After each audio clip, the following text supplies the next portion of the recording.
सत्संग जी प्यार से कहना धन्यकार जी। सत्संग जी आज का टॉपिक राम की शरण। सत्संग जब भी हम ये बात सुनते हैं कि राम की शरण, तो हम सोचते हैं कि शायद कहीं मंदिर में चले जाना या कहीं राम जी के और नाम लेना, बैठ करके राम राम करना।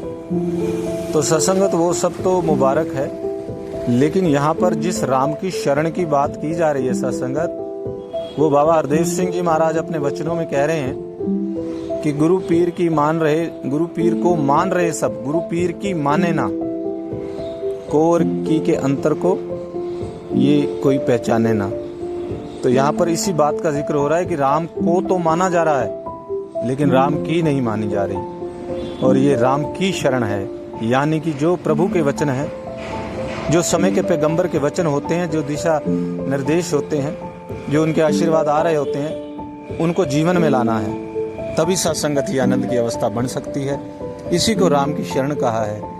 हनुमान जी जब भी प्रभु का काम करने के लिए कोई भी बात होती, पूर्ण रूप से राममय थे, पूर्ण रूप से राम की शरण में थे। सत्संगत अगर हमें एक सरल भाषा में एक एग्जाम्पल, तो हनुमान जी का जीवन देख लें। उठते बैठते हर पल, जहाँ भी हर पल राम राम राम, पूर्ण रूप कर्म रूप से राम राम। चलना है कहीं, जय श्री राम, और काम में अपने प्रभु का ध्यान करते हुए पूरा समर्पण सत्संगत। और देखा उनके सच्चे पातशाह ने ऐसे आशीर्वाद दिए कि आज राम जी के मंदिर कम हैं और हनुमान जी के मंदिर सब जगह हैं। ऐसा समर्पण, ऐसी राम की शरण, पूर्ण अपने आप को भूल जाना। और सत्संगत हमने देखा कि वो एक माता सीता जी की भी बात होती है, जब भी कि वो सिंदूर लगा रहे तो हनुमान जी ने पूछा, माता ये क्या कर रहे हैं? माता जी ने कहा, ये प्रभु के प्रति मेरा प्यार, और वो स्वामी हैं, ये इस बात का प्रतीक है। उन्होंने अपना पूरा शरीर जो है लाल सिंदूर से रंग लिया हनुमान जी ने, कि ऐसा भी होता है, मेरे स्वामी भी हैं और मैं भी हर पल इनकी भक्ति में। तो भोले भाव मिले रघुराई। तो ऐसे उनके भोले भाव कि प्रभु की भी कितनी असीम कृपा हुई उनके ऊपर। सत्संगत हम सभी देख रहे हैं कि ऐसी कृपा कि आज हर जगह पे जय जयकार होती है उनकी। तो ये राम की शरण है सत्संगत। हम भी जो माता जी के वचन आते हैं, ध्यानपूर्वक उनको श्रवण करना और जीवन में अपनाना। सत्संगत अपने जीवन का उद्धार करना, जिस काम के लिए आए हैं सत्संगत, वरना फिर ये खाली आना खाली जाना। तो सत्संगत यहाँ राम की शरण का अभिप्राय, राम का, सतगुरु का, प्रभु का वचन अपने जीवन में लाना ही प्रभु की शरण में आना है।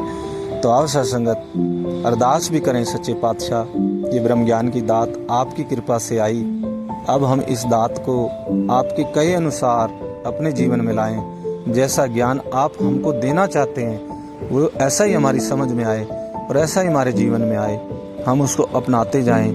और जैसी जैसी आप कृपा करते हो कि सेवा सत्संग सिमरन भी करना है, तभी ये ज्ञान फलीभूत होता है। तो हम वो भी समर्पित भाव से सेवा करते जाएं, सत्संग करते जाएं, सिमरन करते जाएं, और इस रमे राम के आनंद लेते रहें।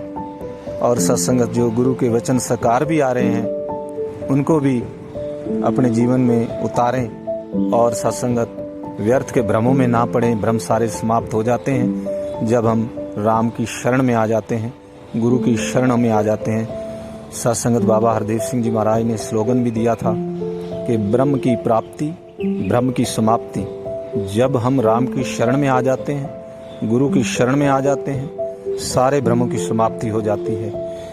पूर्ण रूप से राममय हो जाते हैं, गुरु में हो जाते हैं।